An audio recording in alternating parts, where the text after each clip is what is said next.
बिस्मिल्लाहिर्रहमानिर्रहीम। अस्सलाम वालेकुम नाज़रीन, आप देख रहे हैं टॉक शो। मैं हूं आपका मेज़बान बिलाल मुबश्शिर। टॉक और टक्कर से मिलकर बनता है टाकरा। एक और नया टाकरा लेकर आपके सामने हाजिर हैं।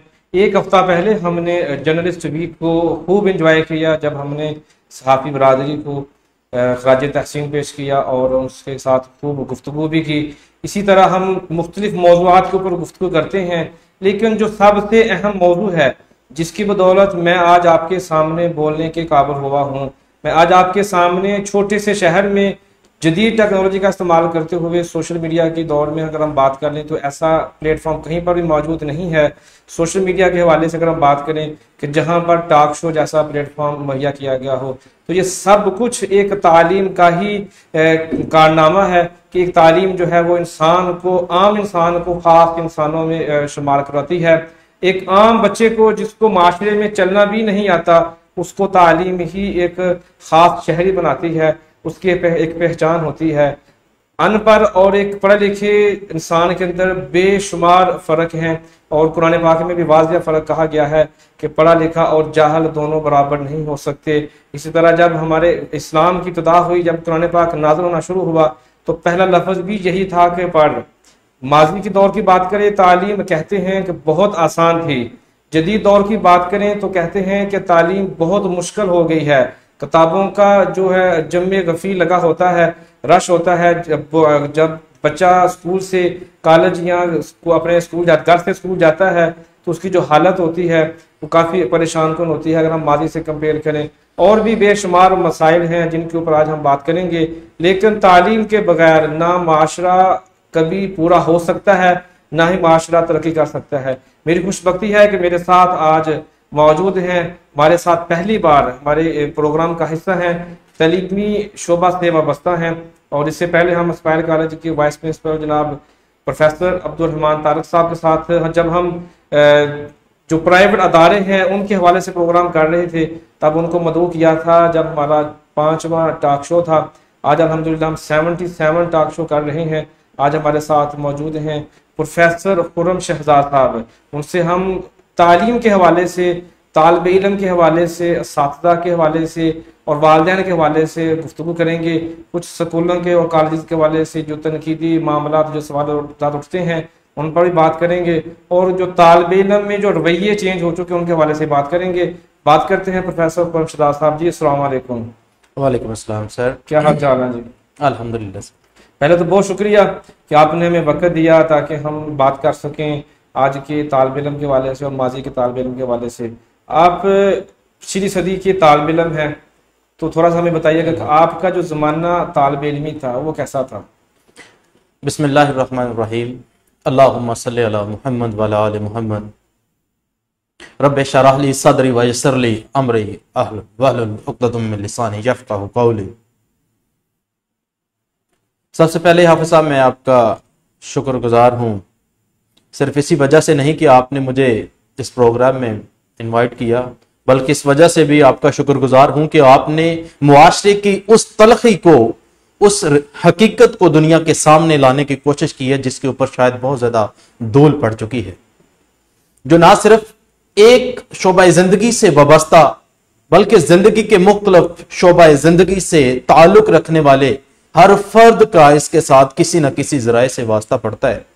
कभी फॉर्मल एजुकेशन के वे में, कभी इनफॉर्मल और कभी नॉन फॉर्मल के। बुनियादी तौर पर मैं ये समझता हूं कि इस फर्क को, इस खला को कि पिछली सदी के या हमारे जो माजी का तालिब इल्म था और आज के तालिब इल्म के फर्क को जानने से पहले एक बात मैं आप पे अयान करना चाहता हूं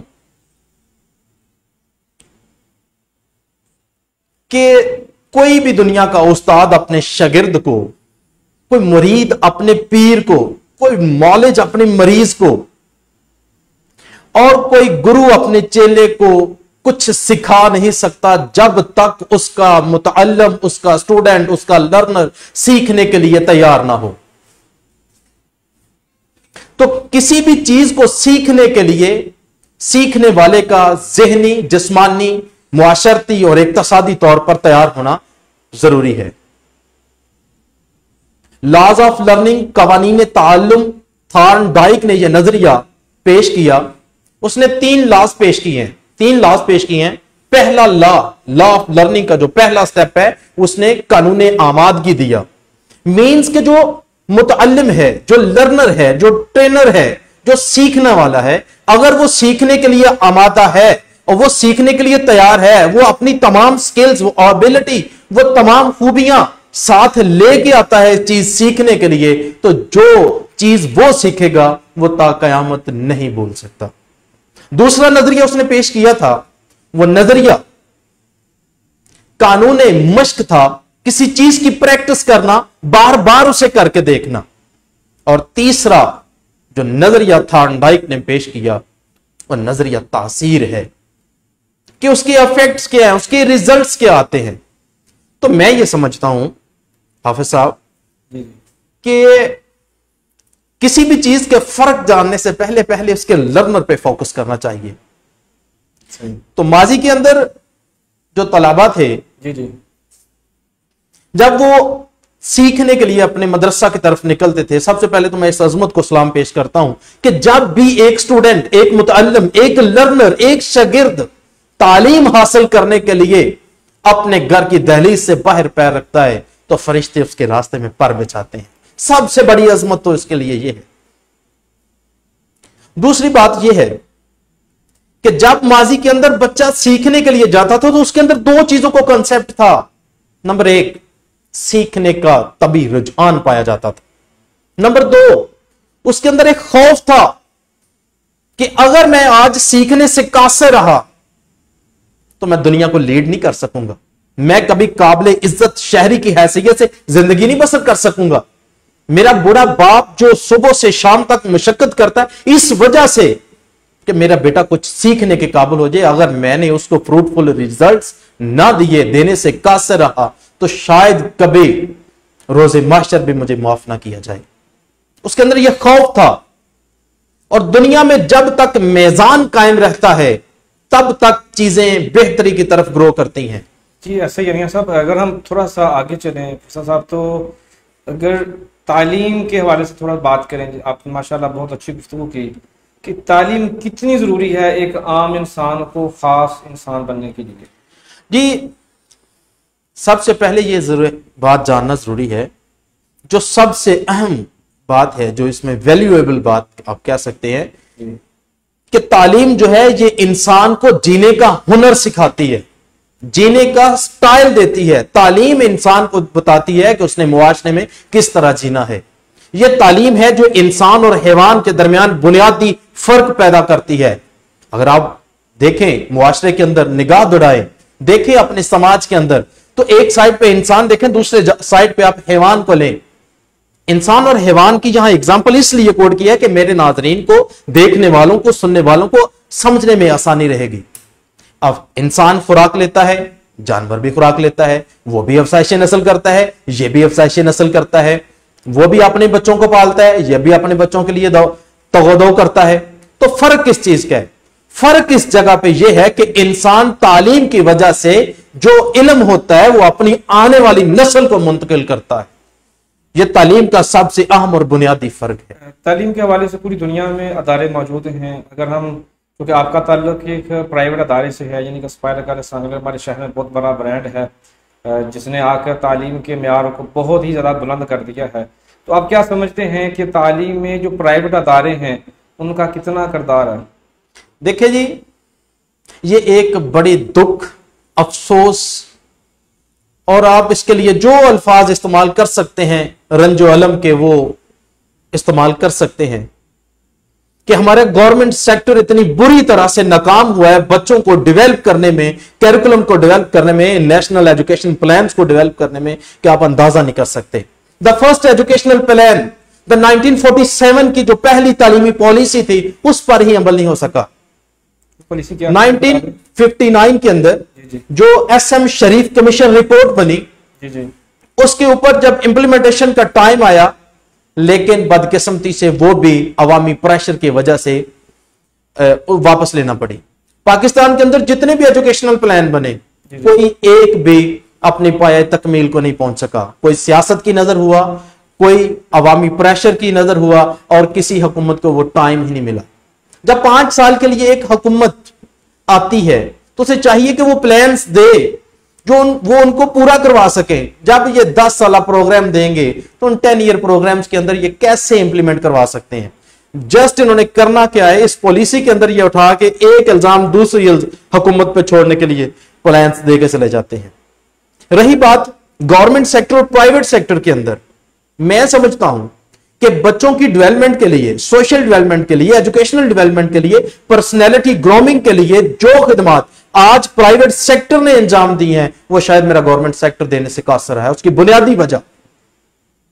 बुनियादी वजह यह है कि मेरे गवर्नमेंट सेक्टर के अंदर वो इक्विपमेंट, वो एनवायरमेंट और वो चीजें ही मौजूद नहीं है। जिसकी एक एग्जांपल है, हाल ही में हमारे गवर्नमेंट स्कूल्स के अंदर जी कंप्यूटर सिस्टम को इंट्रोड्यूस करवाया गया। जब कंप्यूटर सिस्टम को इंट्रोड्यूस करवाया गया तो कंप्यूटर टीचर से पहले कंप्यूटर लैब्स बनी। चाहिए था पहले कंप्यूटर टीचर आता, कंप्यूटर लैब्स बनती, वो आके उसे एक सिस्टमैटिक वे के साथ एक टेक्नोलॉजी को इंस्टॉल करवाता। लेकिन बदकिस्मती से पहले कंप्यूटर लैब्स बनी और उसके लिए स्पेशल लैब्स नहीं बनी। वही जो पुरानी इमारत थी उसमें से जो हेडमिस्ट्रेस थे, प्रिंसिपल्स थे, उनके ऊपर एक प्रेशर था कि आपने एक रूम देना है। रूम दिया गया, वहां सिस्टम जो है वो लगा दिया गया। लेकिन बदकिस्मती से उस सिस्टम को इतना अपग्रेड नहीं किया गया, उसके सर्वर्स को इतना अपडेट नहीं किया गया कि वो सारी चीजें ले सकें। लेकिन ये मौजूदा निजाम के अंदर बहुत सी तब्दीलियां आई। मैं डॉक्टर मुराद राज साहब का और डॉक्टर शफकत साहब का शुक्रगुजार भी हूं कि जितनी पाकिस्तान की हिस्ट्री के अंदर एजुकेशनल डेवलपमेंट इन दो पर्सनैलिटीज ने की है, मैं तहे दिल से उनका शुक्रगुजार हूं। मैं उनको सल्यूट करता हूं। उन्होंने टोटल सिस्टम को अपग्रेड करने की कोशिश की है। और दूसरी साइड पे बात आती है हमारे प्राइवेट सेक्टर की, क्योंकि आपका क्वेश्चन था कि हमारा प्राइवेट सेक्टर ग्रो कर रहा है या नहीं कर रहा, या उसके ग्रो करने की रीजन क्या है। जी बिल्कुल ऐसे ही जैसे आप बात कर रहे हैं, डॉक्टर साहब की काफी खिदमात हैं, डॉक्टर मुराद राज साहब। जी कंटिन्यू करें प्लीज। अच्छा जी, हाफिज साहब, उसके अंदर यह है कि एस्पायर कॉलेज, एस्पायर मेरा विजन है। एस्पायर का इंतखाब करना मैं अपने लिए काबिल फख्र समझता हूं। क्यों? एस्पायर पाकिस्तान के एजुकेशनल सिस्टम के अंदर वो पहला इदारा था जिसने तालीम के साथ तरबियत का नारा लगाया और अल्हम्दुलिल्लाह उसने तरबियत कर दिखाई। और ये जिस एरिया के अंदर मैं बैठा हूं और जिस एरिया का मैं और आप वासी हैं, शायद इस एरिया के अंदर एस्पायर ग्रुप ऑफ कॉलेजेस का बहुत बड़ा एहसान है। और डायरेक्टर एस्पायर कॉलेज का भी मैं शुक्रिया अदा करता हूं कि उन्होंने इस एरिया के अंदर इतनी बड़ी अपॉर्चुनिटी प्रोवाइड की। आज अल्हम्दुलिल्लाह तालीम और तरबियत का ये जो मिशन आज से 3 साल पहले शुरू हुआ था, इस एरिया के बच्चों में इतना शाउट डेवलप हो चुका है, इनकी इतनी ट्रेनिंग हो चुकी है कि अल्हम्दुलिल्लाह आज किंग एडवर्ड मेडिकल कॉलेज का स्टूडेंट एस्पायर का स्टूडेंट किंग एडवर्ड का पार्ट है, लम्स का स्टूडेंट एस्पायर का स्टूडेंट लम्स का पार्ट है, यूईटी के में बैठे हुए हैं, जिस यूनिवर्सिटी लाहौर के अंदर बैठे हैं, पीयू के अंदर बैठे हुए हैं, और इसके अलावा बहुत से यूनिवर्सिटीज के अंदर एस्पायर का झंडा लिए इस एरिया के बच्चे मुल्क के तूल अर्ज में फैले हुए हैं। ठीक है, ये था हमारे प्राइवेट सेक्टर का एक इनकलाब, इस एरिया की जो क्रीम थी।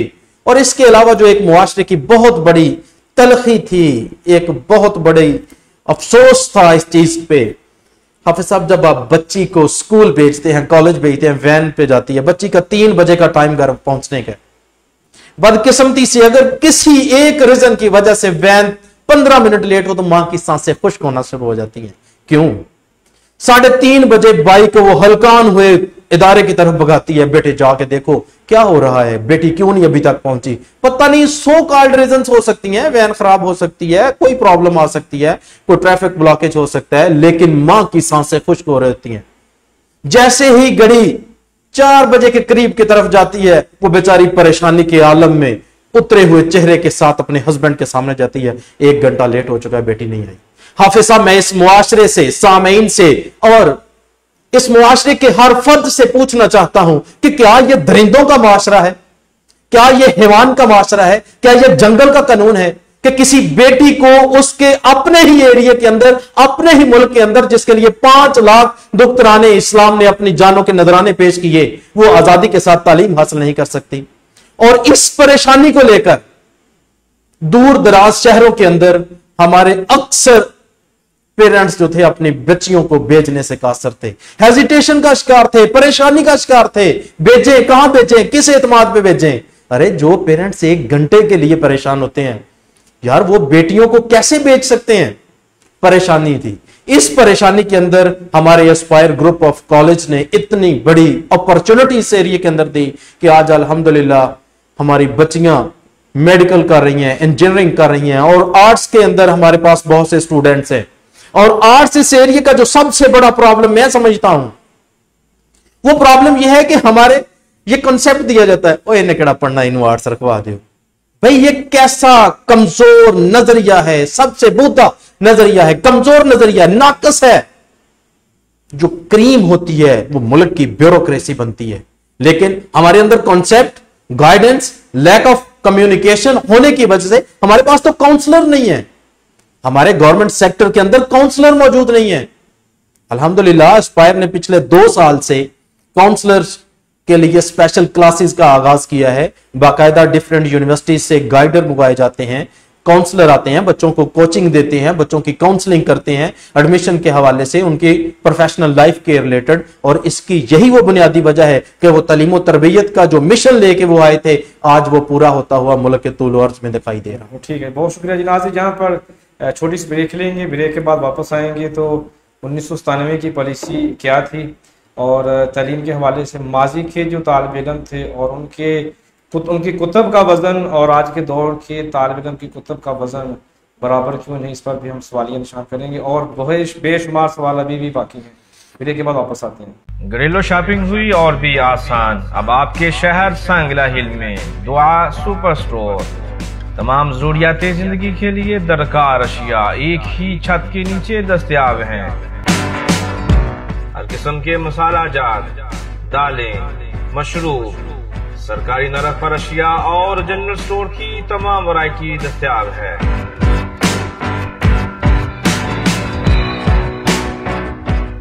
नींद, शादी ब्याह और दीगर तकरीबात के लिए सामान नहायत कम कीमत पर भी दस्तयाब है।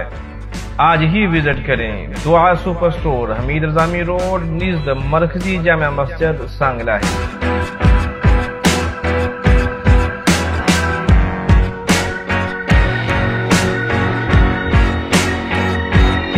राइटर मोहम्मद यासीन अली नवाज। घरेलू शॉपिंग हुई और भी आसान, अब आपके शहर सांगला हिल में दुआ सुपर स्टोर। तमाम ज़रूरियात जिंदगी के लिए दरकार अशिया एक ही छत के नीचे दस्तयाब हैं। हर किस्म के मसाला जात, दालें, मशरूब, सरकारी नरक पर अशिया और जनरल स्टोर की तमाम वैरायटी दस्तयाब है।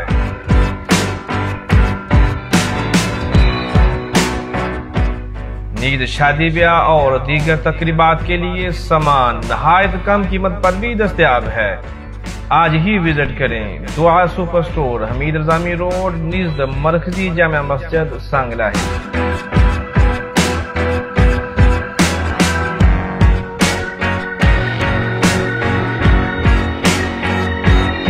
राइटर मोहम्मद यासीन अली नवाज। घरेलू शॉपिंग हुई और भी आसान, अब आपके शहर सांगला हिल में दुआ सुपर स्टोर। तमाम ज़रूरियात जिंदगी के लिए दरकार अशिया एक ही छत के नीचे दस्तयाब हैं। हर किस्म के मसाला जात, दालें, मशरूब, सरकारी नरक पर अशिया और जनरल स्टोर की तमाम वैरायटी दस्तयाब है।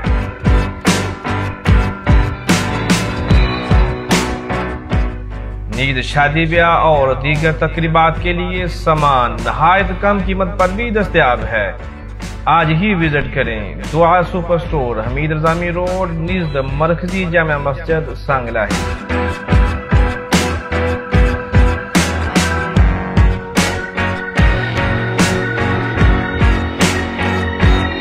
राइटर मोहम्मद यासीन अली नवाज। घरेलू शॉपिंग हुई और भी आसान, अब आपके शहर सांगला हिल में दुआ सुपर स्टोर। तमाम ज़रूरियात जिंदगी के लिए दरकार अशिया एक ही छत के नीचे दस्तयाब हैं। हर किस्म के मसाला जात, दालें। जी वेलकम बैक नाजरीन। ब्रेक से पहले इंतहाई अहम मौजू के हवाले से गुफ्तगू जारी सारी थी, जिसमें हम प्रोफेसर खुर्रम शहजाद साहब के साथ बात कर रहे थे तालीम की अफादियत के हवाले से। और फिर शहर सांगला हिल में, चूँकि ये एस्पायर कॉलेज में प्रोफेसर हैं, सदर शोबा एजुकेशन, तो उन्होंने खूब आसान अंदाज के साथ गवर्नमेंट अदारों के साथ कंपैरिजन भी किया और बेशुमार और भी बातें की। प्रोफेसर साहब, आपने पॉलिसी की बात की, तो थोड़ा सा हम चाहते हैं कि उसके ऊपर हल्की सी गुफ्तगू की जा सके, ताकि अवाम को पता चले कि पॉलिसी क्या थी जिसके ऊपर अमल नहीं हो सका। और फिर आपने एक और लफ्ज़ का इस्तेमाल किया था कि ये तालीम जो है इंसान की बुनियादी ज़रूरत है। तो मैं चाहूँगा कि इसको मुख्तसर साहब बयान करें, क्योंकि आगे फिर काफ़ी सारे सवालात हैं, ताकि उनको भी शामिल किया जा सके। जी, अब साहब वक्त की किल्लत है, मौजू आपने बड़ा तवील जो था वो उसका इंतखाब किया। बहरहाल मैं कोशिश करूंगा कि इसे मुख्तसर करने की कोशिश करूं। सबसे पहली बात है कि जो हमारी सेकंड नेशनल एजुकेशन पॉलिसी, जिसे एसएम शरीफ रिपोर्ट कहा जाता है, ये 1959 में पेश की गई। चौधरी मोहम्मद शरीफ साहब ने पेश की थी, इसी वजह से इसे एसएम शरीफ कमीशन रिपोर्ट कहा गया है, जिसमें स्कूल्स को अपग्रेड किया गया, जिसमें बच्चों को स्किल एजुकेशन के लिए प्रमोट किया गया। और इस पॉलिसी का जो खासा था वो ये था कि बीए का दौरानिया 3 साल कर दिया जाए, 2 साल से बढ़ाकर 3 साल कर दिया जाए। लेकिन अवामी रिएक्शन और मुजाहरे एहतजाज और स्टूडेंट्स यूनियंस का इतना प्रेशर आया कि गवर्नमेंट को वो अपनी पॉलिसी वापस लेना पड़ी। क्यों पॉलिसी वापस लेना पड़ी? कि गरीब माँ बाप जो हैं वो एक बच्चे को, देखिए जब बच्चा ग्रेजुएशन में आता है ना, तो वो इस काबिल हो चुका होता है कि वो अपने घर की कफालत करने के करीब करीब होता है। और जो मीडियोकर फैमिलीज हैं, बैकवर्ड एरियाज के रहने वाले लोग हैं, एक किसान का छोटे लेवल के किसान का बच्चा, एक मजदूर का बच्चा, उस वक्त बाप की तमाम तर जो तवानाइयां होती हैं वो बेटे की तरफ सर्फ हो रही होती हैं कि ये मेरे बराबर हो चुका है, मेरी जिम्मेदारियां, ये कफालत की जिम्मेदारियों में मेरा हाथ बटाएगा। अब जब बीए का दौरानिया 2 साल से बढ़ाकर 3 साल कर दिया गया, तो सबसे पहला उसके अंदर जो चीज आई वो ये थी कि उसका जो एक्सपेंस था वो बढ़ गया, तालीमी अखराजात बढ़ गए। तालीमी अखराजात बढ़ने के साथ साथ जब 1 साल मजीद उसे सर्वाइव करना पड़ा, तो पेरेंट्स तो 2 साल बड़ी मुश्किल से के साथ सर्वाइवल कर रहे थे। फिर क्या हुआ? इस वजह से मुल्क के अंदर हड़तालें शुरू हो गई, मुजाहरे करना शुरू कर दिए गए, स्टूडेंट्स यूनियंस ने बाइकाट क्लासेस का करना शुरू कर दिया। हुकूमत को यह पॉलिसी फिर वापस लेना पड़ी और इस पॉलिसी को एसएम शरीफ कमीशन रिपोर्ट का नाम दिया जाता है। सही है। दूसरा क्वेश्चन आपका था साहब की बुनियादी जरूरत है तालीम किस तरह से? जी जी, मैंने ये बात पहले भी की थी नादरीन कि तालीम इंसान की बुनियादी जरूरत क्यों है। मैंने इसके लिए एक एग्जांपल दी थी कि इंसान भी खुराक लेता है, जानवर भी खुराक लेता है। तालीम जो बुनियादी सेंट्रल जो करैक्टर है वो किस तरह से अदा कर रही है? तालीम इस तरह से कर रही है कि ये उसके आबाओ अजदाद की तमाम तर इन्विटेशंस को, इजादात को, उनकी दरियाफ्तों को, हर चीज को क्या करती है और महफूज करती है, पहले से बेहतर और मुनज़्ज़म अंदाज में अगली नस्ल में ट्रांसफर कर देती है। ये उनके सकाफती विरसा का तहफ़्फ़ुज़ करती है, उसकी मुंतकली करती है और उसे बेहतर अंदाज में पेश करने की कोशिश करती है। और यही इंसान और हैवान में बुनियादी फर्क है और यही वो बुनियादी फर्क है जिसकी वजह से इंसान अशरफुल मखलूक करार पाया। सही है, ठीक है। अगर हम आपने जैसे कहा कि एस्पायर कॉलेज का जो मिशन है तालीम के साथ तरबियत है, ये जो तरबियत आप कर रहे हैं वो कौन सी तरबियत है, किस तरह की तरबियत है?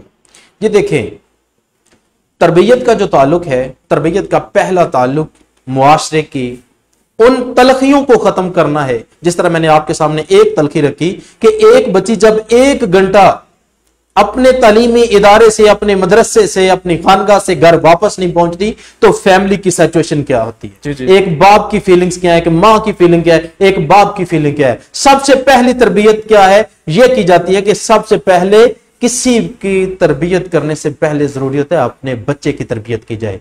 तालीम और तरबियत का जो पहला फरीजा है ये वालिदैन अदा करते हैं। बच्चे की तालीम को तरबियत का पहला मदरसा उसका घर है और पहले मुअल्लिमीन उसके पेरेंट्स होते हैं, उसे तालीम देते हैं, तहजीब देते हैं। अब बात आती है इदारे की। हम मुआशरती तलखियों को खत्म करने की कोशिश कर रहे हैं ताकि किसी बच्ची को अपने तालीमी इदारे से घर तक और घर से तालीमी इदारे में आते हुए कभी परेशानी न आए।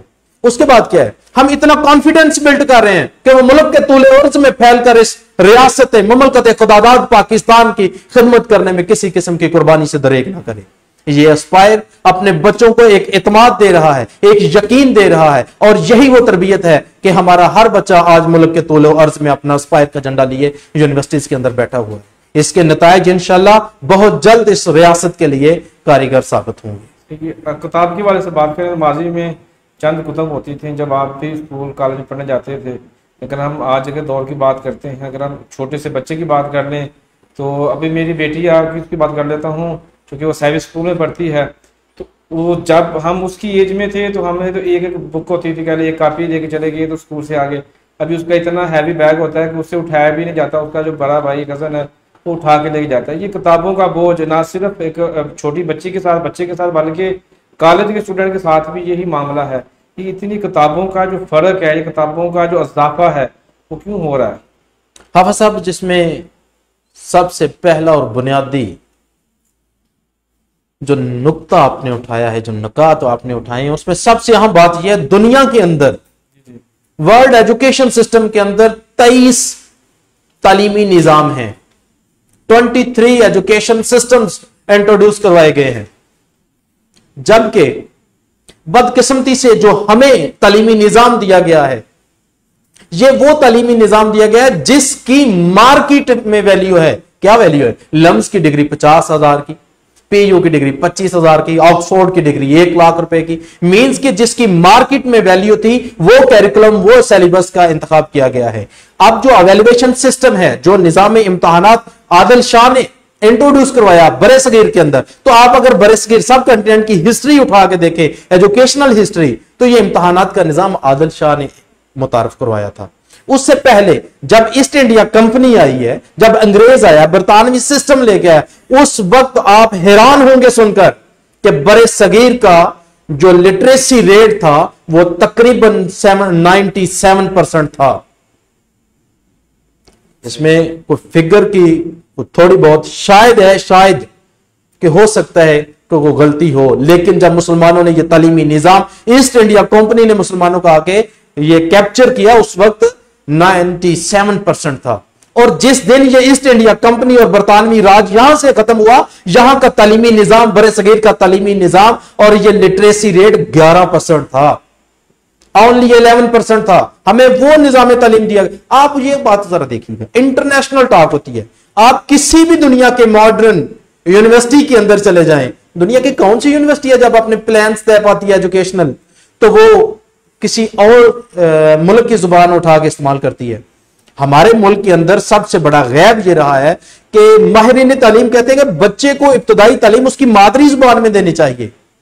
हम सबसे पहले क्या करते हैं? हम उसे अब्रॉड लैंग्वेज देते हैं, हम ओवरसीज लैंग्वेज देते हैं, हम उसे अमेरिकन देते हैं, हम उसे इंग्लिश देते हैं, मुख्तलिफ लिटरेचर देने की कोशिश करते हैं। जब बच्चा उस सोसाइटी में सर्वाइव ही नहीं कर सकता तो फिर वो क्या करता है? वो दूसरी जुबान का इस्तेमाल करना शुरू कर देता है। बात रही किताबों के बोझ की, जो एजुकेशनल सर्वे 2015 की रिपोर्ट थी, उसके मुताबिक 2036 में ये बुक्स का कॉन्सेप्ट और नोटबुक्स का कॉन्सेप्ट खत्म होना था। क्या होना था? खत्म हो रहा है। सारा ई लर्निंग पे चली जानी थी चीज। लेकिन बदकिस्मती से वर्ल्ड लेवल पे कोविड ने अपनी हमले इतनी तेजी से किए, लोगों ने शायद जो 2030 में या 2036 में जाके जिस स्टेज पे आना था वो फौरी तौर पर उनको 2020-21 के अंदर ही आना पड़ा। तो इस सिचुएशन के अंदर एस्पायर ग्रुप ऑफ कॉलेजेस ने सबसे पहले अमेज़न पे अपने बच्चों को लिंक्स दिए, अमेज़न पे पढ़ाना शुरू किया, जूम पे पढ़ाना शुरू किया, सॉरी अमेज़न कह रहा हूं, जूम पे पढ़ाना शुरू किया, जूम एप्लीकेशन के लिंक्स दिए, व्हाट्सएप ग्रुप्स के जरिए दिए, यूट्यूब चैनल्स दिए, अपने प्रोफेसर्स के लेक्चर दिए, मुख्तलिफ वे के साथ उनको साथ वो सिस्टम इंट्रोड्यूस करवाया गया। वो सिस्टम जो आज से 15 साल बाद होना था वो 15 साल पहले हुआ। ये वो बुनियादी वजह है कि टेक्नोलॉजी के इस्तेमाल की वजह से चीजें जो हैं वो तेजी की तरफ बेल्ट हो रही हैं। अल बेरूनी इब्न अल हैसम थे, इब्न सीना है, इब्न खल्दून है, इमाम अल गजाली है। एक उस्ताद के पास जाते थे, एक दरगाह के शागिर्द थे, एक मदरसा में जाते थे, वहां से तालीम हासिल करने के बाद उनके जो उस्ताद का एवेल्युएशन सिस्टम था, उन्होंने जो निजाम इम्तहानात का इनकाद किया हुआ था जिसके तहत वो अपने बच्चे को करता है, एक दफा एक जब उस्ताद अपने शागिर्द को प्रमोट कर देता, उसे भेज देते हैं, वो उसे प्रमोट कर देते हैं कि अब ये तिब के लिए जा सकता है। अबू अल कासिम अल ज़हरावी किसी यूनिवर्सिटी से पढ़े हुए थे, लेकिन आज यूरोप के अंदर जितनी भी सर्जरी हो रही है, जितना मेडिकल पे काम हुआ है, अबू अल कासिम अल ज़हरावी का ट्रांसलेटेड है सारा। आज के मॉडर्न दौर के अंदर आप अगर बात करते हैं कि ये जितनी यूरोप से लोग ट्रांसलेशन कर रहे हैं, इन्होंने तो खुद कुरतबा से की हुई है। कुरतबा के अंदर हमारी 2 लाख से ज्यादा किताबें उन्होंने कैप्चर कर ली थी। हस्पानिया तो खूने मुसलमान का अमी है, मनिंदे हरम पाक है तो मेरी नजर में, पोशीदा तेरी खाक में मेरे सजदों के निशान हैं। इकबाल ने बड़ी तलखी के साथ, बड़े दुख के साथ ये बात शेयर की है। बात करने का मकसद ये है कि किताबों के बोझ ने सिर्फ बच्चों को अंदर डेवलपमेंट नहीं की। आज पीएचडी किया हुआ बंदा, उसके अंदर पर्सनैलिटी ग्रोमिंग नहीं है, वो पर्सनैलिटी के लिहाज से इस स्टेज पे खड़ा है, जबकि वो एजुकेशनल लॉज पे इस स्टेज पे खड़ा है। वो 22 में ग्रेड का ऑफिसर तो बन गया, ग्रेड 22 का ऑफिसर बन गया है, 20-22 में ग्रेड तक ऐसे नहीं, लेकिन वो खुद से जो अंदर की एक उसकी शख्सियत थी वो निखर कर सामने नहीं आई। ये हमारा गैब आया है। पहले क्या था, अगर बुक्स का बोझ नहीं था तो वो जो सिखा रहे थे उसके ऊपर इंप्लीमेंटेशन था, अमल दरामद था। फलसफा और तालीम जो है वो एक दूसरे के पहलू हैं। फलसफा क्या है? फलसफा तालीम का नजरियाती पहलू है और तालीम फलसफे का अमली पहलू है। यही वो बुनियादी वजह थी कि पहले जो बुक्स दी जाती थी वो अमली पहलू के साथ थी, अब सिर्फ उसे थ्योरी दी जा रही है। बातें और भी हैं। अगर हम बात करें जदीद दौर की, तो आजकल जितने भी स्कूल्स हैं खासतौर पर बच्चों के हवाले से, तो उर्दू मीडियम तकरीबन ख़त्म हो चुके हैं। अब सारे के सारे इंग्लिश मीडियम पर मुंतकिल हो चुके हैं। क्योंकि इंग्लिश सीखना बहुत ही ज़रूरी है, और क्योंकि अगर आपने इंटरनेशनल मार्केट में जाना है या इंटरनेशनल बुक्स पढ़नी है तो आपको इंग्लिश का आना बहुत ही ज़रूरी है। अभी जितनी भी तालीम है वो सारी की सारी मुंतकिल हो चुकी है अंग्रेज़ी के ऊपर। इवन के उर्दू इस्लामियात और मताला पाकिस्तान के अलावा बाकी जितनी बुक्स हैं वो सारी की सारी इंग्लिश में चली गई हैं। तो आप क्या समझते हैं कि इंग्लिश में मुंतकिल होने से तालीमी मेयार बेहतर हुआ है या उसका मेयार नीचे आया है? देखिए, मैं ये समझता हूं, अपनी नाकस अक्ल और नाकस इल्म के साथ मैं ये बात कर रहा हूं कि जब माहिरीन तालीम कहता है, उनका ये कहना है और मानना है, इसके ऊपर रिसर्च है कि बच्चे को इब्तदाई तालीम उसकी मादरी जुबान में देनी चाहिए। अब क्या है, अब हमारे पास ना बच्चा मास्टर के बाद फारिग होकर उसे पूछें आप क्या कर रहे हैं, यार समझ नहीं आ रही क्या करें, समझ नहीं आ रही क्या, हमारे पास गाइडेंस नहीं है, उसकी काउंसलिंग नहीं की गई, उसके पास काउंसलर नहीं था। और यही वो बड़ी वजह है कि जो उसने पढ़ा था उसके ऊपर उसका अमल ही नहीं करके दिखाया गया। वो साथ के ऊपर एक बर्डन है, क्या? कैरिकुलम, सिलेबस कवर करें, इसे कवर करें। क्यों? मार्केट की जो रिक्वायरमेंट है वो ये है कि हमें इस तरह के इंजीनियर्स चाहिए, ये वाले डॉक्टर्स चाहिए, इस तरह के टीचर्स चाहिए।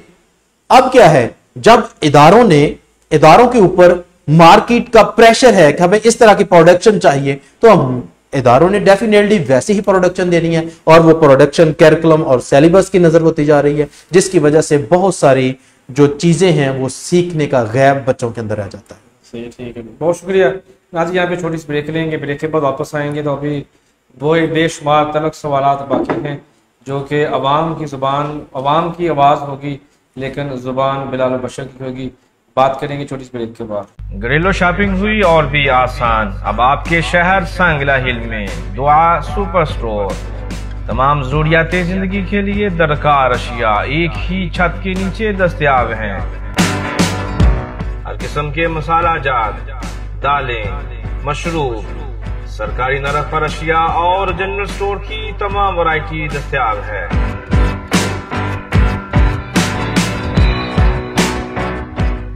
ईद, शादी ब्याह और दीगर तकरीबात के लिए सामान नहायत कम कीमत पर भी दस्तयाब है।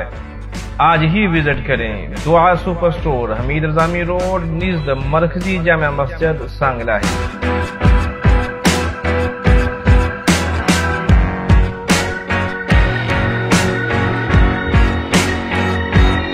राइटर मोहम्मद यासीन अली नवाज।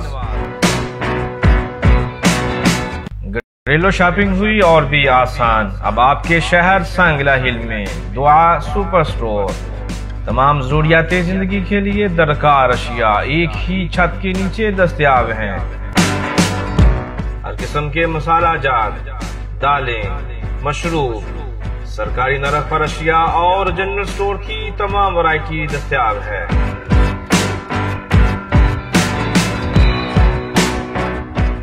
नींद, शादी ब्याह और दीगर तकरीबात के लिए सामान नहायत कम कीमत पर भी दस्तयाब है। आज ही विजिट करें दुआ super store, Hamid Rajami road, निज़द मरकजी जामा मस्जिद, सांगलाही।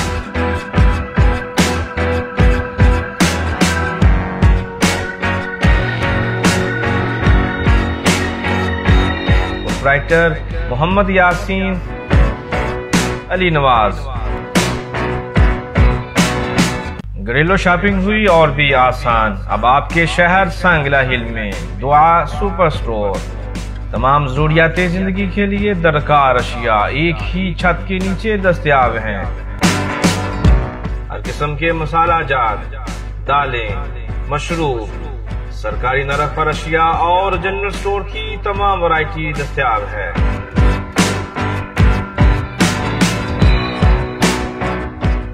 नींद, शादी ब्याह और दीगर तकरीबात के लिए सामान नहायत कम कीमत पर भी दस्तयाब है।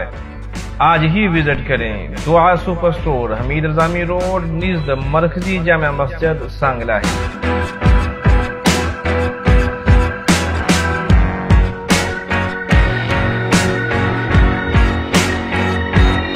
राइटर मोहम्मद यासीन अली नवाज।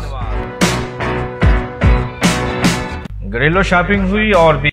जी वेलकम बैक नाज़रीन। ब्रेक से पहले तालीम के हवाले से, तरबियत के हवाले से, कुतुब के हवाले से, अदारों के हवाले से बात हो रही थी।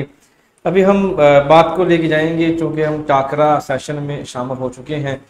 प्रोफेसर खुर्रम शहजाद साहब हमारे साथ मौजूद हैं जो कि सदर शोबा एजुकेशन हैं। एस्पायर कॉलेज सांगला हिल से आपका तल्लुक़ है। काफ़ी देर के बाद तालीम के हवाले से हम प्रोग्राम कर रहे हैं जिस पर मुझे बहुत खुशी हो रही है और अहबाब के मैसेज भी आ रहे हैं। मैं चाहूँगा उनका भी शुक्रिया अदा कर दूँ। हाफ़िज़ मोहम्मद सुफियान राही साहब देख रहे हैं, उन्होंने भी तारीफ़ किया, बहुत शुक्रिया। हाजी अब्दुर्रहमान साहब देख रहे हैं, आपका भी बहुत शुक्रिया। डॉक्टर अरशद सुल्तानी साहब आप भी देख रहे हैं, आपका बहुत शुक्रिया। और जो दीगर अहबाब जो देख रहे हैं लेकिन उन्होंने कमेंट नहीं की, जो बाद में देखेंगे, तमाम अहबाब का शुक्रिया। क्योंकि आज का जो मौजू है इसलिए भी अहम है प्रोफेसर साहब की, चूँकि तालीम के हवाले से है। तो तालीम के बगैर एक कोई भी इंसान वो कामल हो ही नहीं सकता जब तक उसके पास तालीम नहीं होगी। अगर हम बात करें माजी की या जदीद दौर की, तो माजी में तो ये होता था कि काबिल बनो, काबिल बनो, काबिल बनो। लेकिन आज के दौर में बात यहाँ तक आगे आ चुकी है कि जो बच्चा डीला डाला हो, किसी भी फंक्शन में हिस्सा ना लेता हो, किसी भी पार्टी में ना जाता हो, जिसको हम पढ़ाकू कहते हैं, नंबर उसके 98% 99% होंगे, माशरे में वो उस तरह एग्जिस्ट नहीं कर रहा होता जिस तरह दूसरे बच्चे कर रहे होते हैं। ऐसा क्यों है कि हमने बच्चों को हमारे इस तालीमी निज़ाम ने नंबरों के पीछे लगा दिया है। उनके अंदर की जो काबिलियत है, माशरे के अंदर रहने की जो ज़रूरियात हैं, उनको नापैद करके उनके अंदर से निकाल कर उनको किताबी कीड़ा बना दिया है। इसकी वजह क्या है? हाफ़िज़ साहब, इसके बुनियादी वजह मैंने शायद पहले भी आपके सामने ये बात रखी है। इसकी सबसे बड़ी और बुनियादी वजह मार्केट रिक्वायरमेंट है जी। हम बच्चे को जब एडमिशन लेके देते हैं तो सबसे पहले इदारे का इंतखाब इस वजह से करते हैं, इसने कितने इंजीनियर्स पैदा किए, किस क्वालिटी की इंजीनियरिंग यूनिवर्सिटी है, किस क्वालिटी के जो मेडिकल कॉलेज है, और इसकी प्रोडक्शन को, इसके तैयार शुदा लाइक एस जो इटी है, लम्स है, हमारे पास किंग एडवर्ड है, डिफरेंट इदारे हैं। तो देखना सबसे पहले एडमिशन लेने के लिए पेरेंट्स देखते हैं कि इस इदारे के बच्चे जो तालीम हासिल करके फारिग होते हैं, फारिगुल तहसील हैं, उनको कितने अरसे के अंदर जॉब मिलती है। इसकी बुनियादी वजह मुफलसी, गुर्बत है, मुआशरे की गुर्बत है। 2016 के सर्वे के मुताबिक पाकिस्तान में पीईसी के रजिस्टर्ड 60,000 इंजीनियर्स बेरोजगार थे। अब एक इंजीनियर पैदा करने के लिए पेरेंट्स को बेशुमार कुर्बानियों का और बेशुमार अखराजात का सामना करना पड़ता है। बल्कि ये जो मुलाजम तबका स्पेशली है, हैंड टू माउथ होता है, इनको अपने बच्चों को तालीम पे सर्वाइव करना, हॉस्टल लाइफ, बच्चे के यूनिवर्सिटी एक्सपेंसिव, और वो रिसर्च, सारी चीजें बड़ी महंगी होती हैं, सरवाइव करना मुश्किल होता है। उसके फौरन बाद पेरेंट्स की रिक्वायरमेंट होती है कि जैसे ही बच्चा इदारे से बाहर निकले से जॉब मिल जाए।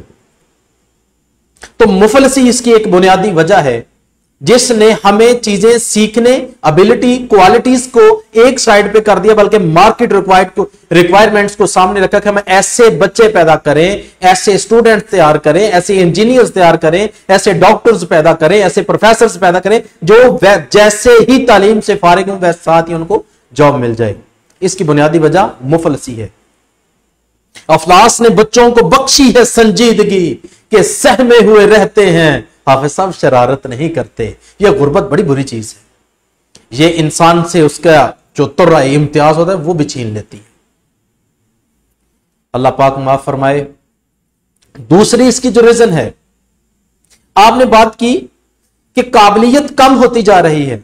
ये ना डॉक्टर मुराद राज साहब ने बात की, कहते यार मेरी समझ में नहीं आ रहा, बच्चों की जो मार्क्स की क्वालिटी है वो बढ़ रही है, क्वांटिटी बढ़ रही है, जो उनकी एबिलिटी है वो कम होती जा रही है। लोगों ने मजाक उड़ाया, कहते यार ये कैसी बात है, एक बच्चा 1000+ के अंदर बैठा हुआ है तो उसके अंदर क्वालिटी क्यों नहीं है? उसकी बुनियादी वजह शॉर्ट सिलेबसेस हैं। जो हमारे सिलेबस हैं वो शॉर्ट हैं, कितने कि वो सिलेक्टिव हैं, पेयर स्कीम दी गई है, उनको स्कीम ऑफ स्टडीज दी गई है। उसके अलावा वो रिसर्च के टॉपिक पे नहीं आते, वो सिलेक्टिव सिलेबस के ऊपर आते हैं, सिलेक्टिव कोर्सेज के ऊपर आते हैं। ऑब्जेक्टिव पेपर का होना, ये है वो बुनियादी फर्क। जैसे ऐसे टाइप पेपर होगा, बच्चों को कई सब्जेक्ट्स का सहारा लेना पड़ेगा, रिसर्च आर्टिकल्स पढ़ना पड़ेंगे। हमारे अंदर जो रिसर्च का आंसर था वो तो सिरे से खत्म हो चुका है, हमने सिलेक्टिव स्टडी शुरू कर रखी है। यही वो बुनियादी वजह, बच्चे को पता है कि मैंने इतने ऑब्जेक्टिव, इतने पेयरिंग स्कीम के साथ करनी है, मुझे ये मार्क्स मिलने हैं, मुझे ये मार्क्स मिलने हैं। इस ऑब्जेक्टिव एग्जामिनेशन सिस्टम ने हमारे बच्चों के अंदर क्वालिटी के मयार को डी कर दिया। सही। एक बच्चा आपके कॉलेज में, किसी भी कॉलेज में जब जाता है, एक जो जनरल सवाल है, उसने मैट्रिक में पहले ही 90% या 80+ उसके पास नंबर हैं। जब वो कॉलेज से फारग होता है, यूनिवर्सिटी जाने से पहले, वो जब हम उसकी मार्कशीट चेक करते हैं तो उसने 90 से तरक्की कर लेगी, 95 होगा, 93 होगा, 92 हो गया। एक बच्चा पहले ही काबिल है, जहाँ कह ले कि जिस बच्चे ने 55% मार्क्स लेके आपके कॉलेज में दाखिला लिया या किसी भी इंस्टीट्यूट में दाखिला लिया, जब वो फारग हुआ 50 से 55 पर चला गया, 5% उसने इंप्रूवमेंट लेकर आया है, या वो 55 के करीब ही रहता है, तो एक कॉलेज ने जो एक मुतवस्त कह ले कि जो तालिब इल्म था उसको तो उधर का उधर ही रहने दिया, उसमें भी परसेंटेज का फर्क नहीं आया। और एक जो हाई प्रोफाइल कह ले, हाई मार्क्स वाला स्टूडेंट था, उसकी जो मार्कशीट में भी ज़्यादा फर्क नहीं आया। तो कॉलेज ने कहाँ पर जाकर अपना किरदार अदा किया?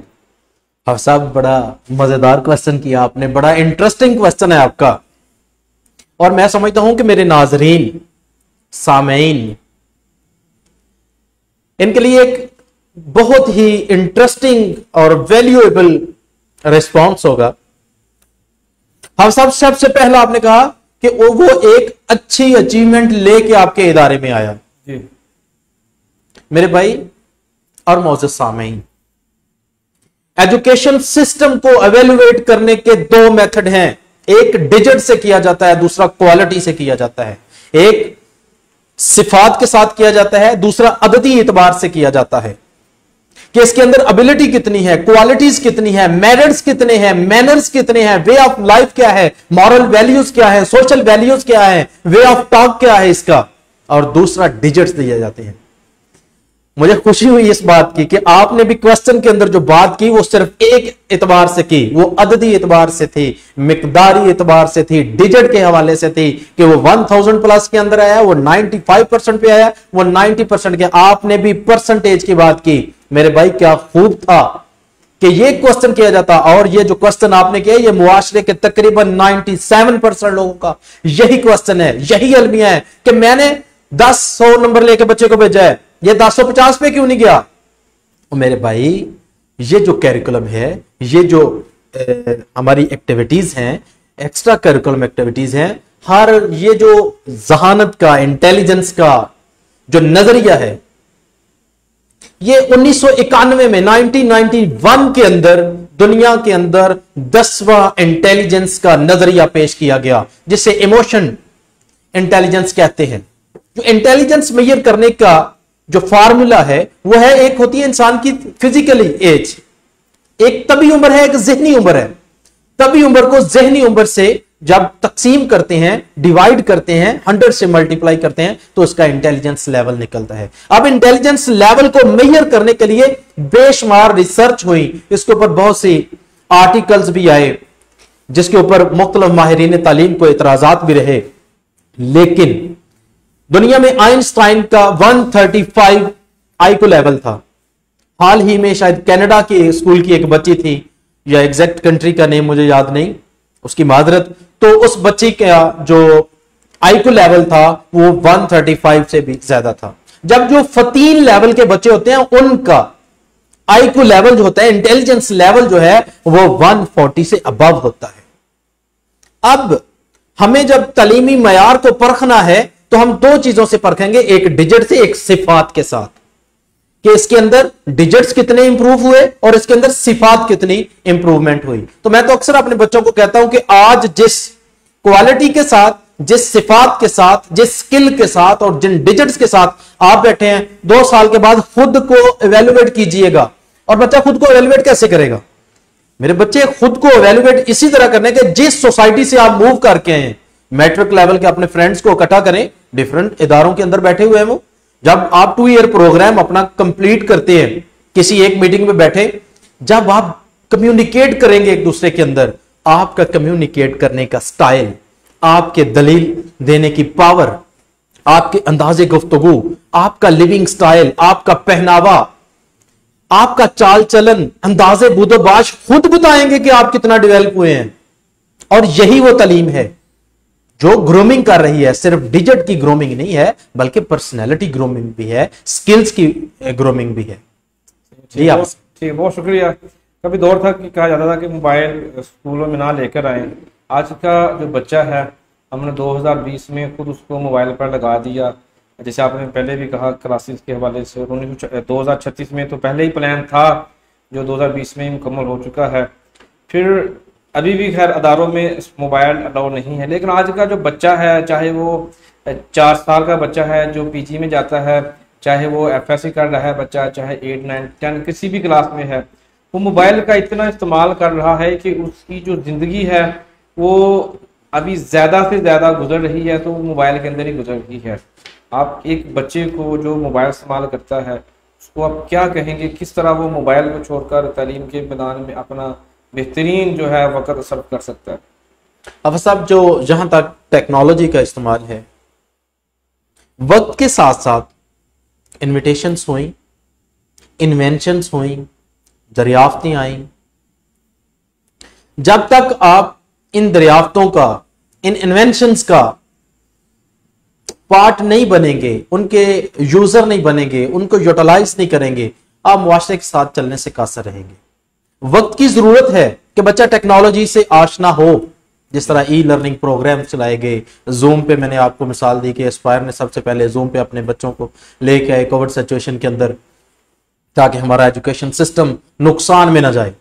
इसी तरह एक ना बड़े मुआशरे के अंदर माजरत के साथ हर बंदे की ये ना कोशिश है कि उसको जो वाइफ मिले वो प्रोफेशनल हो, प्रोफेशनल वाइफ की ख्वाहिश रखता है। क्यों?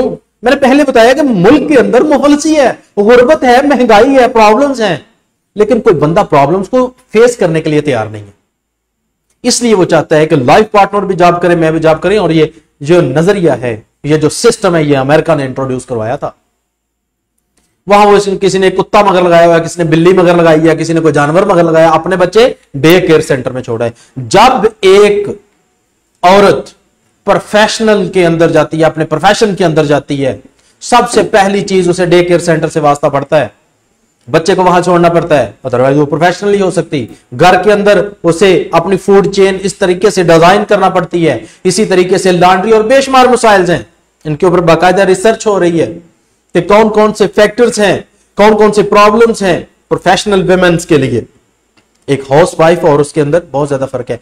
और जो मुआशरे का देखा देखी एक अलमिया चल चुका है। प्रोफेशनल लेडी के लिए प्रॉब्लम है कि वो अपने बच्चों को डे केयर छोड़ के आए, वो अपने बच्चे को घर के अंदर किसी ऐसी एक्टिविटी के अंदर जरूर शामिल करे जिससे वो अपने घर के तमाम चीजों को टैकल कर सके। वो क्या करती है, मोबाइल फोन दे देती है, कार्टून लगा ले, बच्चा कार्टून देख रहा है। बच्चे की जो पर्सनैलिटी ग्रूमिंग है, बच्चे की जो ह्यूमन डेवलपमेंट है, कॉग्निटिव डेवलपमेंट है, फिजिकल डेवलपमेंट है, मेरे भाई और मौजूद सामीन, इसका ताल्लुक इंसान की लिसनिंग से है। इंसान जो कम्युनिकेट करता है वो पहले लिसन करता है फिर कम्युनिकेट करता है। आज तो इस बात की रिसर्च आ चुकी है कि जब प्रेगनेंसी ड्यूरेशन के अंदर मां के बतन में, मां के शिकम में बच्चा होता है, जो असरात, जो दाखिली और खारजी असरात हैं वो भी बच्चे के ऊपर वारिद होते हैं। इसके ऊपर बाकायदा तहकीकात हो रही हैं। अब क्या है, मां बच्चे को अपनी मसरूफियत की वजह से उस जगह पे एंगेज कर देती है, बच्चा उसका आदी हो जाता है। सम टाइम आप मुआशरे के अंदर रहते हुए देखिएगा, थोड़ी देर के लिए बच्चों को गौर कीजिएगा, बच्चे जब आपस में कम्युनिकेट कर रहे हैं तो कार्टून की लैंग्वेज बोल रहे होते हैं। क्यों? ना मां ने उनकी परफॉर्मेंस को अप्रिशिएट किया, ना मां ने उनको टाइम दिया, ना बाप ने उनको कोई चीज से मना किया, ना सिखाया, क्योंकि वो अपनी अपनी जिंदगी में मसरूफ है। आजकल तो बदकिस्मती से घरों में ये अलमिया है, मां पड़ी हुई है, वो अपने सेलफोन पे लगी है, बच्चों को अलहदा से एक टैब दिया हुआ है, बाप अपनी मसरूफियत में वक्त गुजार रहा है, बच्चों को टाइम नहीं दिया जा रहा। बच्चा अटेंशन मांगता है, बच्चा जब कोई चीज परफॉर्म करता है उसे अप्रिशिएट किया जाए, उस टाइम उसके नेगेटिव एक्टिविटीज को, उसकी निगलिजेंस को उस वक्त दूर किया जाए, उस वक्त रिमूव किया जाए, तो बच्चे बेहतर सिविलाइज्ड एक मुआशरे की तरफ जाएंगे। और यह जिम्मेदारी सबसे पहले मां के ऊपर आती है। फिर बच्चा आहिस्ता आहिस्ता क्या होता है, उसका आदी बन जाता है, उसकी हैबिट बन जाती है, वो उसकी आदत हो जाती है, उसकी डेली रूटीन के अंदर वो चीज आ जाती है। फिर क्या करता है, जब आप उस चीज से उसको हटाने की कोशिश करेंगे, उसे पुश करते हैं, उसे डी करने की कोशिश करेंगे, डी ट्रैक करेंगे, तो बच्चे के अंदर कैथारसिस पैदा होंगे, इमोशंस पैदा होंगे, गुस्सा आएगा, चीजें को चीखना चलाना शुरू करेगा, जिससे बच्चे के कॉग्निटिव डोमेन पे इफेक्ट होता है। अब जरूरत इस उम्र की है, जरूरत इस उम्र की है कि बच्चे को वक्त दिया जाए, बच्चे को उसका बचपन दिया जाए। खुदारा इस्लामी मुआशरे के अंदर बच्चे से उसका बचपन ना छीने। आज दूध पिलाने की एज के अंदर बच्चों को डिब्बा लगा दिया जाता है। हाफिज साहब, दुनिया का कौन सा मुआशरा है जिसने मेरे मजहब से और मेरे और आपके प्यारे रसूल सल्लल्लाहु अलैहि वसल्लम से बेहतर निजाम मुतारिफ करवाया हो? मेरे आका ने 2 साल तक बच्चों को दूध पिलाने का हुक्म दिया है। लेकिन कौन सी मां है? बहुत कम माएं हैं। तो जब बच्चे के अंदर हुब पैदा नहीं होगा, बच्चे के अंदर मां की ममता की मोहब्बत पैदा नहीं होगी, कल बुढ़ापे में वो कैसे बिलवालिदीन यौमा यकौमुल हिसाब का दर्स पड़ेगा? हाफिज साहब, यही एक तलखी है। बच्चा हैबिचुअल हो चुका है, बच्चा आदी हो चुका है सेल फोन का। अब क्या है, अब उसका इंटरेस्ट कहां डेवलप होगा? उसने जिस तरह की उसके अंदर एप्लीकेशंस देखी, जिस तरह के उसके अंदर सिस्टम देखा, जो उसका इंटरेस्ट था वो डेवलप होता रहा। उस डेवलपमेंट के अंदर बच्चे का इंटरेस्ट डेवलप होते होते यहां तक आ गया कि वो फैमिली में होते हुए भी तन्हा बैठा हुआ है। यही वो बुनियादी वजह है कि आज बच्चे सेलफोन नहीं छोड़ते। एक टेक्नोलॉजी का इस्तेमाल अपनी जगह बजा है, उसके जो करेक्टरिस्टिक्स हैं बजा है, उसके रिजल्ट्स फ्रूटफुल हैं, लेकिन उसके डीमेरिट्स भी बेशुमार सामने आ रहे हैं जो मुआशरे को बेरारवी का शिकार कर रहे हैं। और इसका बुनियादी तौर पर जिम्मेदार पहला पेरेंट्स हैं, उसके पहले उस्ताद, उसके वालिदैन, उसका घर, उसका खानदान है। ठीक है, बहुत शुक्रिया। चूंकि मौजूद काफ़ी तवील है, चाहता हूँ कि इसको मुख्तसर करें। माशरे की हम बात करें, हम ज़माना तालिब इल्म की बात करें, आप भी तालिब इल्म रह चुके हैं, अभी माशाल्लाह आप बतौर मुअल्लिम हैं। एक मुतअल्लिम माजी की बात करें तो वो फरमा बरदार था, वो उस्ताद को देखकर रुक जाता था, उस्ताद का वो एहतराम करता था, उस्ताद के लिए तहाइफ लेकर आता था, उस्ताद के लिए वो सारे मामलात करता था, वो जिस तरह वो सोचता है कि अपने वालिदैन के लिए वो करे। ये सारी खूबियाँ थी। और फिर वालिदैन भी ऐसे ही थे कि अपने बच्चे को जब वो छोड़ कर आते थे स्कूल में या मदरसे में तो कहते थे कि हड्डियाँ साड़ियाँ मास तो, मतलब आप उसको मारें, डांटें, उसकी तरबियत करें, उसकी इस्लाह करें, जो मर्जी करें, हमें पढ़ा हुआ बच्चा और एक वेल ट्रेन्ड हमें जो है ना हमारा ही बच्चा आपके हाथों से चाहिए। तो आज के दौर में हम देख रहे हैं कि जो बच्चे हैं उस तरह मुअद्दब गुफ्तगू नहीं करते, बाअदब होकर सामने नहीं खड़े होते। ये जो गैप आया है इनके दरमियान या जो फ़र्क है इसको आप कैसे देख रहे हैं? अब साहब ये बड़ा इंपॉर्टेंट क्वेश्चन आपने रेज किया, बल्कि आपका टॉपिक भी बड़ा वैल्यूएबल था, बड़ी अहमियत के हामिल था, और शायद इससे पहले कभी ऐसी डिस्कशन भी ना हुई हो। जो टीचर और स्टूडेंट के दरमियान का गैप है, मटेरियल ने खत्म कर दिया। बच्चा जब घर से निकलता है उसे दर्स दिया जाता है कि उस जगह पे, उस रोस्टम पे खड़े होकर बोलने वाला शख्स पैसे लेता है किस चीज के, इस चीज के कि वो आपके सामने खड़ा होके बोले। आपको उसके सामने बोलने की जरूरत नहीं है। दुनिया में बेहतरीन उस्ताद मेरे नजर में वो होता है, मेरी बसारत के मुताबिक वो बेहतरीन उस्ताद है। उस्ताद तालीम नहीं देता हाफिज़ साहब, मौजूद सामीन, उस्ताद तालीम नहीं देता। उस्ताद तालीम की प्यास देता है, वो उसे लर्निंग की वो जो तलब है, वो जो चीजें हैं वो देता है उसे। उस्ताद वो उस्ताद होता है जो दरस दे जाने के बाद चला जाए तो उसके मुताल्लिमीन हाथ मलते रह जाएं कि इसमें ये चीजें सीखने वाली बाकी थी, हमें ये भी जानना चाहिए था, ये भी जानना चाहिए था। इस तरह करने से वो तहकीकाती मौजू पे आएंगे, रिसर्च आर्टिकल पे आएंगे, उसके ऊपर मजीद सोचने की कोशिश करेंगे। अब क्या हुआ? अब बात यह हुई कि जब ये मटीरियलिज्म आया, बताया गया कि इस जगह पे खड़ा शख्स बोलने वाला अपने बोलने के पैसे रिकवर करता है, वो अपने पैसे ले रहा है, तो वो वही कुछ बोलेगा जो आपका कैरिकुलम है, जो आपका सिलेबस है और जो आपकी मार्केट की रिक्वायरमेंट्स है। तो रिस्पेक्ट का आंसर तो उसी वक्त आप खत्म कर देते हैं। दूसरी बात, आपने माजी के अंदर की बात की है। माजी के जो तालिबे इल्म थे उनके अंदर सीखने का जो तभी रुझान पाया जाता था वो आज के मुआशरे से यकसर मुख्तलिफ है। उसकी बुनियादी वजह हमारा एजुकेशन सिस्टम चेंज है, मार्केट रिक्वायरमेंट्स चेंज है। उसके अलावा हमारा जो एजुकेशन सिस्टम है उसके अंदर बेशुमार चेंजेस हैं, कैरिकुलम की चेंजिंग है, सिलेबस को कवर करने की इस तरह के बेशुमार फैक्टर्स हैं। How many problems in education system. और सबसे बड़ा, किसी भी निजाम को चलाने के लिए सामीन मिजान की जरूरत होती है, जजा सजा की जरूरत होती है। और दुनिया में बेहतरीन जजा सजा का अमल मेरे और आपके आका सल्लल्लाहु अलैहि वसल्लम ने पेश किया। हमारे मुआशरे के अंदर और बिलखसूस हमारे तालीमी निजाम के अंदर इस चीज को खत्म कर दिया गया। हाफिज साहब ने जिस तरह पॉइंट उठाया कि माजी के अंदर पेरेंट्स कहते थे चम तुहाडा ते हड्डियां साडियां, सानू न्याणा पढ़िया चाहिए। अब वो कॉन्सेप्ट खत्म हो चुका है। टीचर के अंदर इतनी इखलाकी जुर्रत नहीं मुआशरे ने रहने दी कि वो खड़ा होकर अपने बच्चे को थप्पड़ मार सके, वो उसके किसी गलती की उसे सरजनश कर सके। क्या वो ये कहते हैं गलती की है, बच्चा है उसने गलती करनी है। भाई बच्चे ने गलती की, अगर उसकी आज सरजनश की जाएगी, आज की गलती करने वाला कल का मोहसन बन जाएगा। उस्ताद की किसी के साथ कोई दुश्मनी नहीं होती। उस्ताद के लिए पूरा मुआशरा औलाद होती है। उस्ताद की अपनी कोई औलाद नहीं, पूरा मुआशरा उस्ताद की औलाद है। उसने उसे हर प्लेटफॉर्म से सिखाना है। लेकिन बदकिस्मती से जब उसके लिए रिजर्वेशंस होंगी, रिकावटें होंगी, सरदनश पे उसे सजा मिलेगी। अल्लाह माफ करे, इस मुआशरे के अंदर, इस सोशल मीडिया के साथ वाया से और बेशुमार जराए के अंदर टीचर्स को हाई कोर्ट तक एक स्टूडेंट ने जलीलो ख्वार किया है। यह टीचर की रिस्पेक्ट है। मुआशरा किस तरह बेहतरी की तरफ जाएगा, किस तरह तरक्की की तरफ चला जाएगा? ये मुल्क तरक्की नहीं कर सकता जब तक वो मुआशरा, वो मुल्क, वो कौम अपने टीचर की इज्जत नहीं करता। इसलिए उस्ताद की इज्जत बेहद जरूरी है। जब एक उस्ताद, एक मुअल्लिम अपने घर से बाहर कदम रखता है और तालीमी इदारे तक जाने के लिए वो जितना सफर तय करता है, रास्ते में कायनात की हर चीज, इवन के चींटियां अपने बिल से बाहर आकर, मछलियां सतायाब से ऊपर आकर उसके लिए रहमत की दुआ मांगती हैं।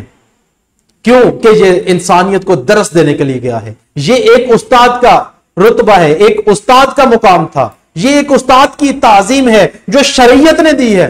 दुनिया के पहले मुअल्लिम हजरत आदम अलैहिस्सलाम थे और ये मुअल्लिमीन का सिलसिला अंबिया अलैहिस्सलाम से चलता हुआ खत्म नबीयीन हजरत मोहम्मद सरकार दो आलम सल्लल्लाहु अलैहि वसल्लम पर इख्तिताम पजीर हुआ।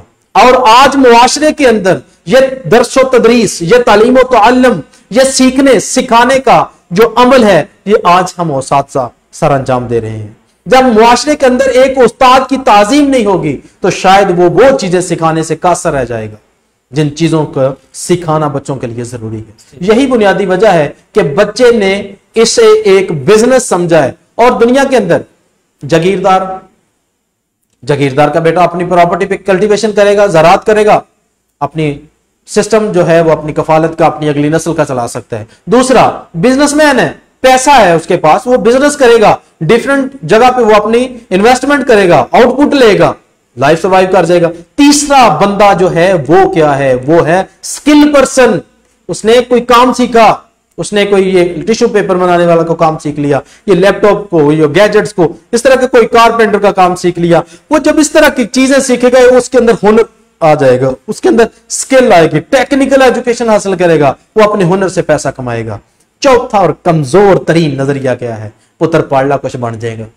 इस नजरिए ने मुआशरे की अखलाकी इकदार को इस तरह से मजरू किया है कि शायद तारीख इसकी मिसाल देने से कासिर हो।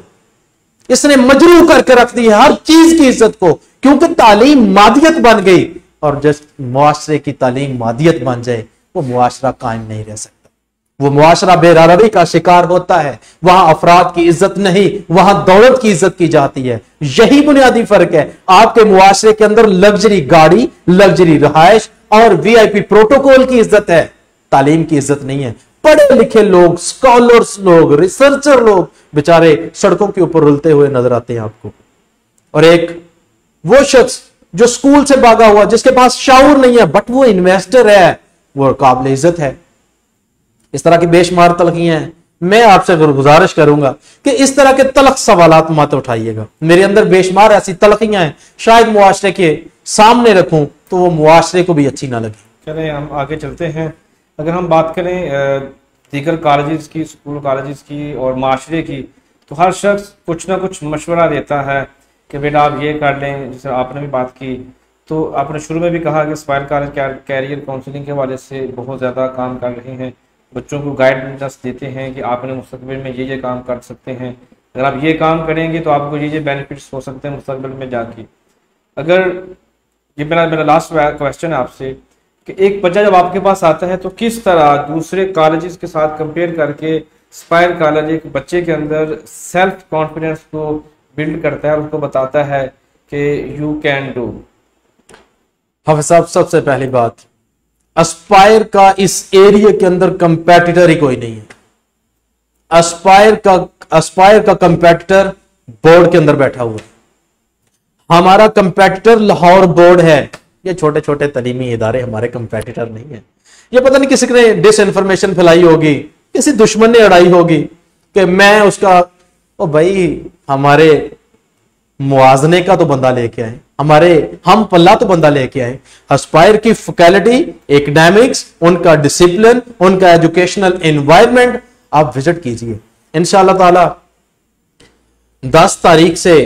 10 जून से इंशाअल्लाह हम अपने सुपर रेगुलर क्लासेस का आगाज कर रहे हैं। मैं मैट्रिक के इस एरिया के तमाम फारिगुल तहसील तलबा और तालिबात से गुजारिश करता हूं कि वो अस्पायर कॉलेज का विजिट करें, देखें हमारे एकेडमिक्स को, हमारी फैकल्टी का मेथडोलॉजी देखें, उनका टीचिंग स्टाइल देखें, हमारा एजुकेशनल एनवायरनमेंट देखें, हमारी लैब्स देखें, हमारी लेबोरेटरी देखें, हमारी लाइब्रेरी देखें।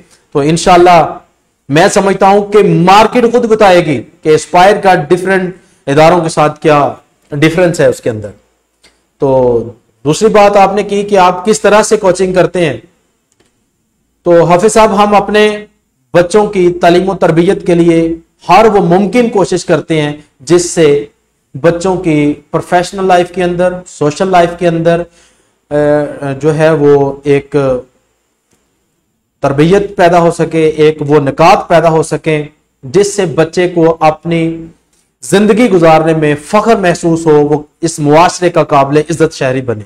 किस तरह से कि जैसे ही हमारे बच्चों को जरूरत है एडमिशंस की, हम एडमिशंस के हवाले से डिफरेंट जो काउंसलर हैं वो बुलाते हैं। किस तरह से इस्लामिक काउंसलिंग की जाती है, एजुकेशनल काउंसलिंग की जाती है, प्रोफेशनल काउंसलिंग की जाती है और सोशल काउंसलिंग की जाती है। जिस तरह डॉक्टर सुलेमान मिसबाही साहब तशरीफ लाए, डिफरेंट प्रोफेसर तशरीफ लाते हैं, इस तरह की पर्सनैलिटीज को हम अपने बच्चों की पर्सनैलिटी ग्रोमिंग के लिए, क्वालिटी ग्रोमिंग के लिए मदऊ करते हैं और इंशाल्लाह वो अस्पायर में आकर बच्चों की तालीम और तरबियत का फरीजा सर अंजाम दे रहे हैं।